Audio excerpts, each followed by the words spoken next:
I'm going to preface this by saying that you should probably have this on in the background while you're doing other things. You just play a video game, do your chores, whatever it is you have to do. Treat this like a podcast almost. There's no video, nothing interesting to look at, just me and my words, unscripted. I recommend that you do something else while you listen to this and keep your hands occupied and enjoy my thoughts. This part was pre-recorded before the rest of it, so I was just here to let you know and give you a heads up in advance. Thank you for listening. I hope I don't have to open every episode like this, but it was not my intention to read one of these and record today, but things happen. I had a whole host of things to do today. One of them was take my cat to the vet with my mom. I had just gotten out of the shower, I had bathed, and I was having issues with my phone today, wouldn't connect wirelessly or anything. So I thought, well, I better bring some reading material. And while I was in the bathroom in front of the mirror, I remembered, oh, that's right, I picked an X-Men shirt. I should pick some X-Men to take with me and read. And the next thing on the reading list was Wolverine, Wild Frontier. This is something that would take me maybe 10, 15 minutes to read. So I thought this would be good for just being there in the waiting room and waiting for them to give my cat his physical and everything. And that's exactly what I did.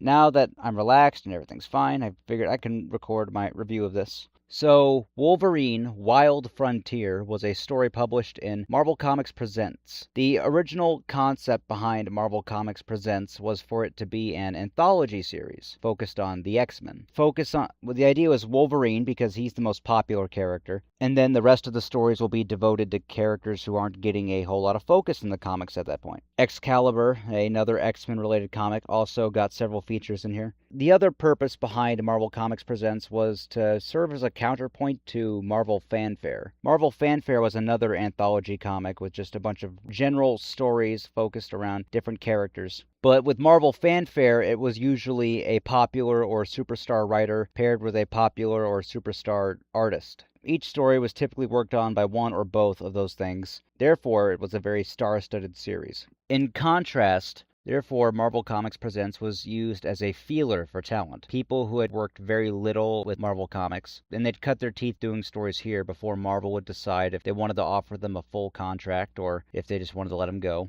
So that's kind of a neat thing. A few times you'll get a story with a very significant writer or artist, but most of these were by generally green talent who were just cutting their teeth. A couple of famous stories were published here, particularly one by Barry Windsor Smith, which we will get to. A lot of stories here have been collected in various trade paperbacks, but some of them haven't. I can't recall Firestar Life During Wartime, a story I really like, being published in any collected edition. If there is a collected edition with it, can someone please tell me, because I would like to add that to my collection. I am a huge Firestar fan. I'm one of the only big Firestar fans on the planet. Marvel had a mandate that at least one story in each issue be focused on Wolverine. So, Wolverine Wild Frontier is an interesting story, kind of, but not really, but also yes. It's a bit complicated, and we'll get into why. This story was collected in Wolverine Prehistory, a big book that is hundreds of pages long and collects a lot of Wolverine stories set post-Origin 2 but pre-Weapon X. As far as I know, that's the only way to read this. A lot of stories ended up getting their own dedicated book releases. Been long out of print now, but you can buy a dedicated Colossus Flag of Your Country book, which just features this one big serialized Colossus story. All the stories in Marvel Comics Presents ranged from anywhere to 4 to 12 pages. This is how they managed to get the comic out every other week, despite the abundance of stories inside each one, which was typically 3 or 4. Now, this was written by Timothy Truman, not necessarily an unknown or obscure writer. He's actually done quite a bit of work with Dark Horse and DC after the fact. This was a little early into his career. He's known for a lot of period pieces like Grimjack, and he's worked extensively on Turok, which was the inspiration for the video game series. He later worked with Dark Horse on a number of Star Wars titles back when they had the license and before Disney had to come in and screw things up. Some of his earliest work, I think, was Sergeant Rock with DC. Penciling is done by Todd Fox. I can't for the life of me find anything about this guy, which leads me to believe that he did not go on to do anything particularly famous or of note. The only other thing I can find of note that he did were some issues of Punisher. I believe he drew the first cover that you see there, and the rest of these were drawn by Sam Keith, who did a lot of Marvel Comics Presents covers. I also want to give a quick rest in peace to Sam Keith, the artist of these last 5 covers here. He actually died of dementia just a couple of months ago, and I have heard nobody talk about this. Now, minor spoilers ahead. This is not going to be a story of much lasting significance. Well, actually, there's a lot of things in significance in this story, but none of them will ever be referenced. None of the events of this comic will ever get referenced again, pretty much, but there's lots of things here of lasting significance to Wolverine's story. They explain plenty of things here, which may seem a little like, oh, you didn't need to do that, but it's neat, I guess. I will be spoiling enough to give a general description of the plot issue by issue, and I'm going to go over a lot of like the major broad strokes, but none of the nitty-gritty details. So the first part is about 8 pages maybe. Wolverine, as a totally normal guy and presumably modern day, has returned to the Canadian wilderness to just relax and get away. He's camping. And then he finds a construction site for some industrial building because, that's what people do in North America. They find a nice peaceful grassland and they build crap on top of it that nobody asked for. Why am I saying that? Because that happens in my town! No, I'm serious. We used to be surrounded by grass, and in the past 6 years since we moved here, so many freaking businesses and neighborhoods have popped up, and nobody asked for it. This town has gotten so crowded that traffic here is just so congested, even at like 3 p.m. It's not even rush hour yet. Where are you all going? Why are there so many of you here? They wanted to go and take one of the last grass-filled areas of this neighborhood. They wanted to go and build a giant concert venue there, and it's like, this is a small town. I'd go to the capital or another big city in the state if I wanted to go to a big concert. And now they passed a bill to build an AI data center here. I got a real big rush of dopamine watching these people go up to Wolverine like, hey, sir, what are you doing trespassing on a private property and a construction site? And then he just ties the guys up and like, oh, well, I'll have to charge for assault, buddy, and trespass. And Wolverine's like, yeah, sure you will, buddy. And he uses claws to strip them naked. I don't know why he had to do that, but sure. Wolverine just entered freak mode that day, I guess. But this is just a personal thing. This is not going to impact the book's rating. But I got a huge bit of dopamine just thinking like, yes, we do not need more corporate crap built on nice grasslands. Thank you, Wolverine. He didn't stop it, but he sure humiliated them. So this makes Logan think about how, yeah, this isn't going to be a nice place of nature for long. And he recalls the first time that he visited. And now we flash back to some point in time. This has to be sometime after Origin 2. So we're looking at sometime in maybe the 1910s. Sometime after World War I, Logan moved to the Canadian wilderness. So I think this is what he's flashing back to. So then part 2, which is, again, like 8-9 pages long. The whole thing is like 43 pages. Flashing back to the first time he came here to this part of the wilderness, and he sees a weird-looking bear fighting a guy from the Blackfoot tribe. And he's just thinking, yeah, if this guy dies, whatever. The Blackfoot tribe has done some pretty nasty things to some of the people who've traveled around these parts, so be it. But then he sees what the bear's doing and just decides that, I can't just let him die. And so he steps in to save his life, but at the same time that he defeats the bear impales him on a tree. Then when he comes to, some people are trying to loot him, and he fends them off with the help of the young Blackfoot warrior who was blinded in his encounter with the bear. And so they take Logan back to their tribe. He wakes up and he talks with the chief and they discuss things and they tell him the bear is a spawn of this great demon that lives in the area. And their ancestors have been talking about it for a long time and swear that it'll bring about the end of the world once it finally finishes doing what it wants to. And they tell Logan that his injuries were fatal and yet he's healing from them really quick. Makes sense because we know he has a healing factor. And while he's recovering, he's being tended to by the chief's daughter,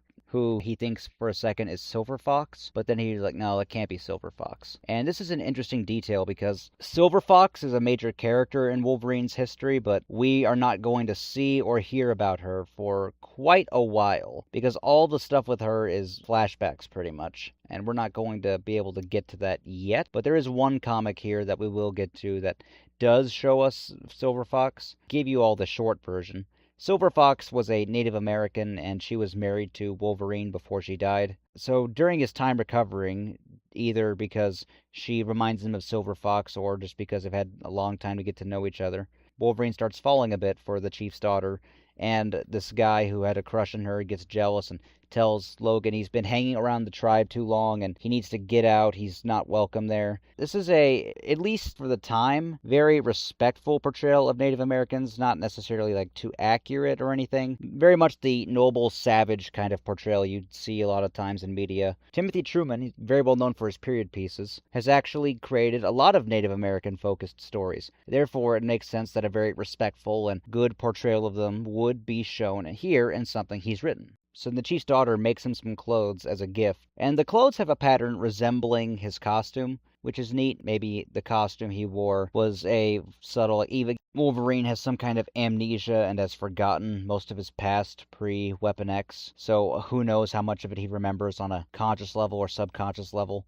But, like, this opens up the idea that maybe his costume was subtly a reference to this outfit she made him. Logan talks with the chief, and they decide that they have to kill this demonic entity. They create a hunting party to go after it. The shaman or witch doctor or whatever takes them to the ground where this beast hunts. They find someone who's gone kind of mad with it, and Logan tries to help them, even though the shaman says that the ground is dangerous, and everywhere the beast goes, life dies and gets corrupted, and warns him not to set foot there. And then while he's there helping the guy, he notices the weird acidic slime trail thing left behind by this monster is going around in a circle, which he then realizes means it's gone back to the camp, and by the time they get there, it's too late. It's already been ravaged, and the chief's daughter is not looking good for her, so Logan decides to go track down the beast, and he does it with the help of the Blackfoot he saved earlier.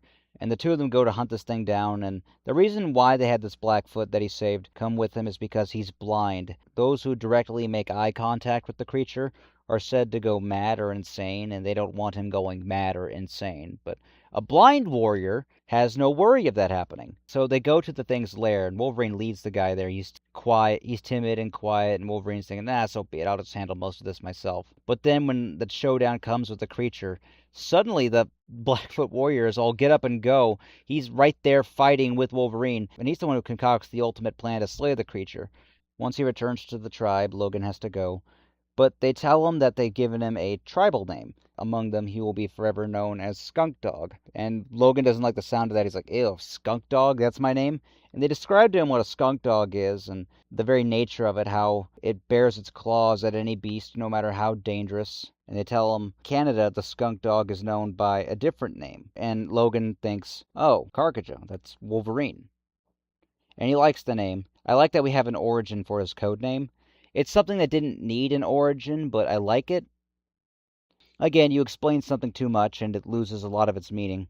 Larry Hama, the definitive Wolverine writer, even stated he hated the idea of showing anything pertaining to Wolverine's past pre-Weapon X outside of the occasional flashback whenever it was story relevant, because it made the character more mysterious, and when you did it like that, his past became a Pandora's box of potential story ideas. You could pull anything from there, really, because no one knew what happened in it exactly. This habit of explaining things unnecessarily is really grown-worthy in a lot of media, names especially, like in Solo, a Star Wars story, what's your name? Han. Han what? Who's your people? I don't have any people. Han Solo. That's like, come on, man, what? I like the Star Wars expanded universe backstory for it a lot better, where Solo is the abbreviated form of his full last name, Sal Solo. Yeah, it's one of those stupid hyphenated last names. Because, not every name needs to be explained. We don't need a story that explains where Spider-Man got the name Spider-Man from. Cute when Sam Raimi did it, but I hate how so many different Spider-Man stories feel the need to explain to us where he got the name Spider-Man, and I'm thinking, it's Spider-Man! It is freaking Spider-Man. He's a guy with spider powers. What would be the logical name for him? Your options for names are limited. I think even some poop-butt 14-year-old can come up with that name himself. Wolverine is an awesome superhero name. Where would Wolverine have gotten the idea to call himself Wolverine from? Well, there you go. Here it is now. Again, weird, vague amnesia, so we don't know if Wolverine remembers this or not. He seems to remember Silver Fox quite a bit, at least in the 90s era, when Larry Hama was writing him, so he may remember this pretty well. I don't know. And the story just kind of ends there. Again, I like some of the explanations, like Wolverine's name and explaining where he got the design for his costume from. That's all cool. And because of that, it adds some neat things to the Wolverine mythos here, but you are really losing nothing by reading it, I think it's really cool we have a story where we learn how Logan got the name Wolverine, but I don't think this is a must-read by any means, and I'd say it's very skippable. The art I haven't talked about that yet, but the art is pretty good. Coloring and inking is very satisfactory. It's very simplistic, very pastel. I talked with Hijikara since the episode on Wolverine Origin, and that one manga Marvel published during the 80s was Akira.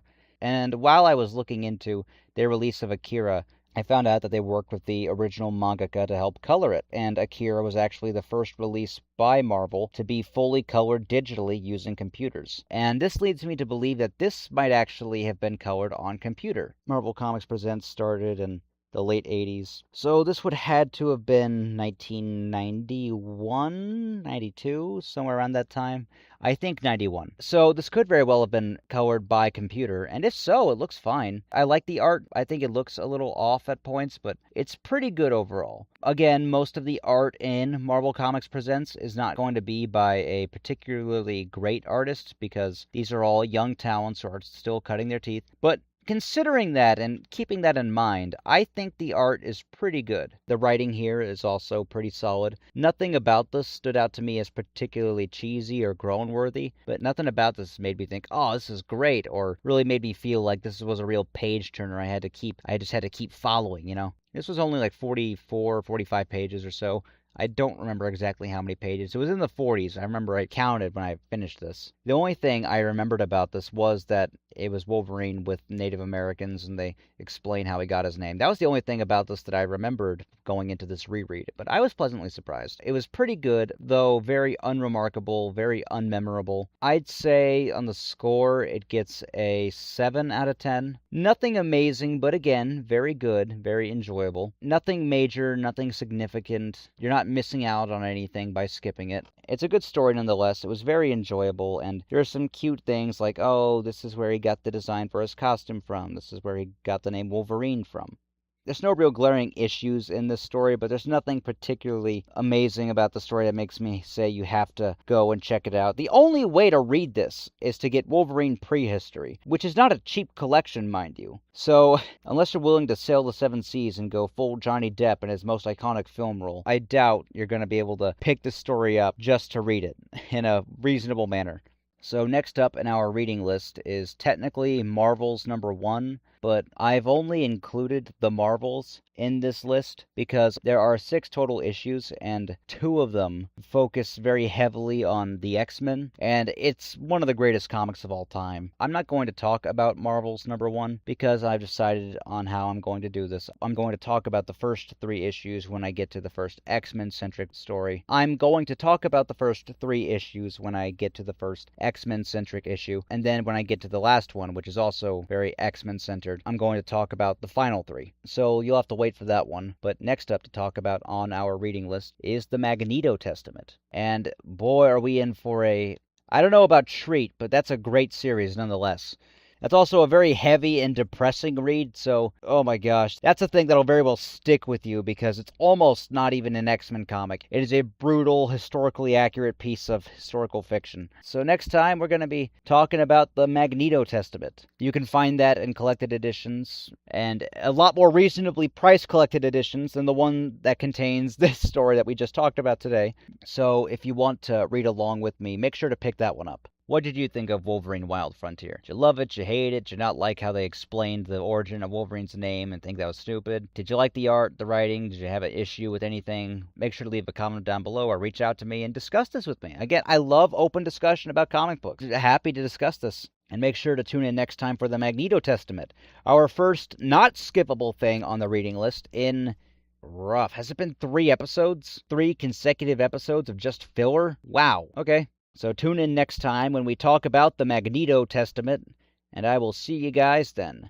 Bye-bye.